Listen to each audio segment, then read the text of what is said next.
महाभारत युद्ध पौराणिक युग में लड़ा गया सबसे बड़ा युद्ध था, जिसमें लाखों की संख्या में योद्धा वीर गति को प्राप्त हुए थे। इस युद्ध ने संपूर्ण भारतवर्ष को लगभग योद्धाओं से विहीन कर दिया था। कुरुक्षेत्र में भाग लेने वाले सभी योद्धा पुरुष थे, लेकिन क्या आपने कभी सोचा है कि वीर गति को प्राप्त हुए सैनिकों की पत्नियों का क्या हुआ? आइए जानते हैं इस वीडियो में कि क्या हुआ था महाभारत युद्ध की विधवाओं का। पौराणिक कथाओं के अनुसार महाभारत युद्ध के पश्चात पांडु पुत्र युधिष्ठिर का हस्तिनापुर नरेश के रूप में राज्याभिषेक हुआ।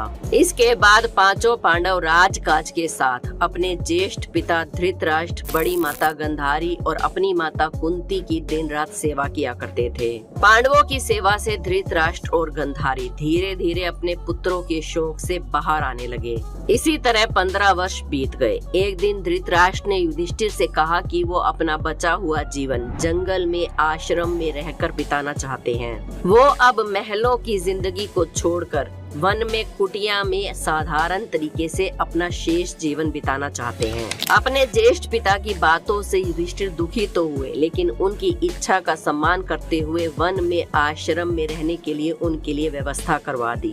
धृतराष्ट्र के साथ गांधारी, कुंती, विदुर और संजय भी सन्यासी का रूप धारण करके वन में चले गए, क्योंकि वो भी महलों की जिंदगी अब जीना नहीं चाहते थे और वन में रहकर शांति पूर्वक अपनी शेष जीवन को बिताना चाहते थे।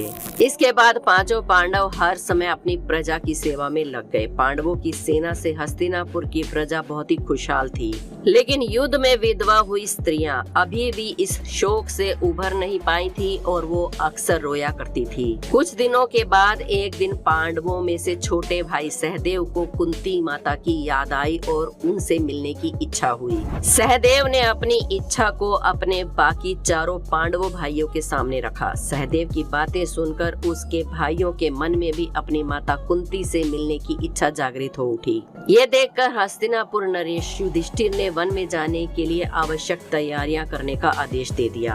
अगले दिन पांचों पांडव द्रौपदी के साथ वन की ओर चल पड़े। ये देखकर हस्तिनापुर के निवासी भी उनके साथ चलने लगे, क्योंकि वो लोग भी गांधारी, कुंती, धृतराष्ट्र, विदुर और संजय से मिलना चाहते थे। उन लोगों के साथ वो स्त्रियां भी थी जो युद्ध में विधवा हो गई थी, जिनके पति महाभारत के युद्ध में वीर गति को प्राप्त हुए थे।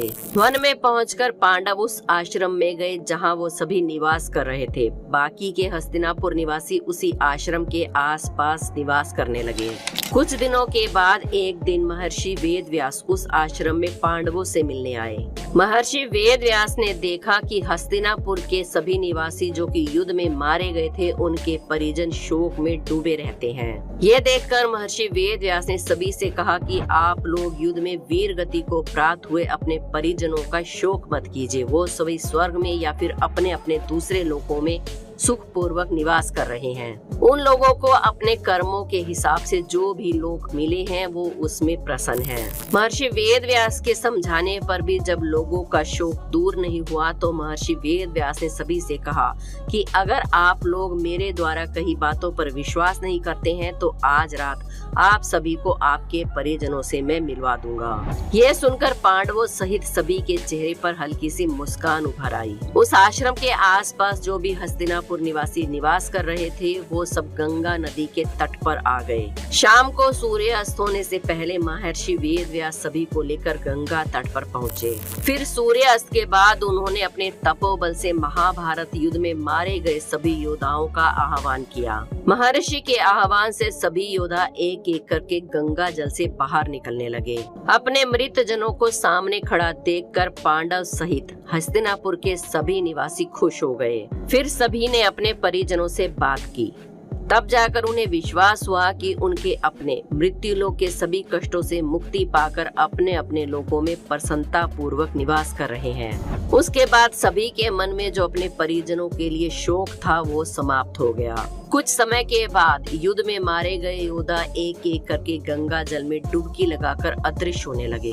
तब महर्षि वेदव्यास ने विधवा स्त्रियों से कहा कि जो स्त्रियां अपने पति के साथ उनके लोक को जाना चाहती हैं, वो गंगा के इस पवित्र जल में अपना जीवन त्याग कर जा सकती हैं। महर्षि के इतना कहते ही सभी विधवा स्त्रियों ने गंगा जल में डुबकी लगाकर अपने जीवन को त्याग दिया और अपने अपने पति के साथ उनके लोक को चली गई। आइए अब जानते हैं कि महाभारत के युद्ध के बाद पांडवों का क्या हुआ और आखिर पांडवों का वंश कैसे खत्म हुआ। 18 दिनों तक चलने वाले महाविनाशक महाभारत के युद्ध के बाद युधिष्ठिर को जब हस्तिनापुर का राजा घोषित किया गया तो उन्होंने 36 साल तक अपनी प्रजा की सेवा की। महाभारत युद्ध की समाप्ति के बाद जब युधिष्ठिर का राज तिलक हो रहा था तो कौरवों की माता गांधारी ने महाभारत युद्ध के लिए श्री कृष्ण को दोषी ठहराया और अपने कुल के नाश के लिए कृष्ण को शाप भी दिया। गांधारी के अनुसार श्री कृष्ण इस युद्ध को रोक सकते थे, लेकिन उन्होंने ऐसा नहीं किया और इस वजह से उसके सारे कौरव पुत्र मारे गए। इसलिए गांधारी ने श्री कृष्ण को क्रोधित होते हुए श्राप दिया कि जिस तरह से मेरे कुल का नाश हुआ है ऐसे ही तुम्हारे यदुवंश का भी एक दिन विनाश होगा। श्री कृष्ण और जामवंती के पुत्र साम ने अपने दाऊ बलराम से विद्रोह कर दिया और इसी विद्रोह के चलते गांधारी के श्राप के कारण पूरा यदुवंश आपस में ही लड़ते लड़ते समाप्त हो गया। श्री कृष्ण ने भी अपनी सारी लीलाएं समाप्त की और द्वारिका जब समुद्र में डूब गई तो वो भी अपने धाम चले गए। उसके बाद अर्जुन ने अपने पौत्र परीक्षित को राजपाट सौंप दिया और सभी पांडव द्रौपदी के साथ हिमालय की और स्वर्ग की तलाश में निकल पड़े। पांडवों और द्रौपदी के साथ उनकी स्वर्ग की अंतिम यात्रा में एक कुत्ता भी उनके साथ गया था। स्वर्ग की सीढ़ी पांडवों के लिए इतनी आसान नहीं थी। स्वर्ग की सीढ़ी चढ़ने के दौरान धीरे धीरे सभी युधिष्ठिर का साथ छोड़ने लगे। सबसे पहले द्रौपदी से शुरुआत हुई और अंत में भीम का भी निधन हो गया। माना जाता है कि पांडवों में सिर्फ युधिष्ठिर ही कुत्ते के साथ मिलकर हिमालय के पार स्वर्ग के दरवाजे तक पहुंच पाए थे। स्वर्ग के दरवाजे पर भगवान इंद्र ने युधिष्ठिर का स्वागत किया और उनकी अंतिम यात्रा में शामिल होने का आग्रह किया। युधिष्ठिर के साथ गया हुआ कुत्ता स्वर्ग के द्वार पर ही रुक गया और युधिष्ठिर स्वर्ग में शामिल हो गए। असल में युधिष्ठिर जो धर्मराज का रूप थे, उनके साथ जो कुत्ता था वो यमराज का रूप था।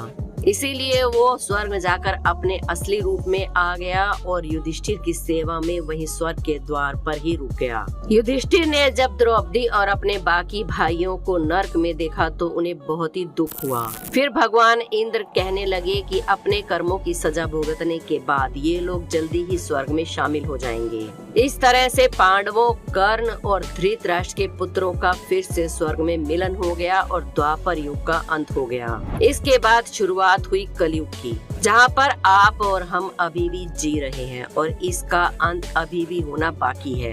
जब इंसान के पापों का घड़ा भर जाएगा, चारों तरफ अधर्म ही अधर्म होगा, तब कलयुग का अंत करने के लिए फिर से भगवान विष्णु कल की अवतार लेकर आएंगे और कलयुग का अंत करेंगे। वीडियो पसंद आई हो तो एक लाइक जरूर करें। हमारे चैनल अनोखी दुनिया को सब्सक्राइब करके बेल आइकन को प्रेस करना ना भूलें। कमेंट्स में जय श्री कृष्णा जरूर लिखें। कल फिर मिलेंगे एक और वीडियो में। जय श्री कृष्णा।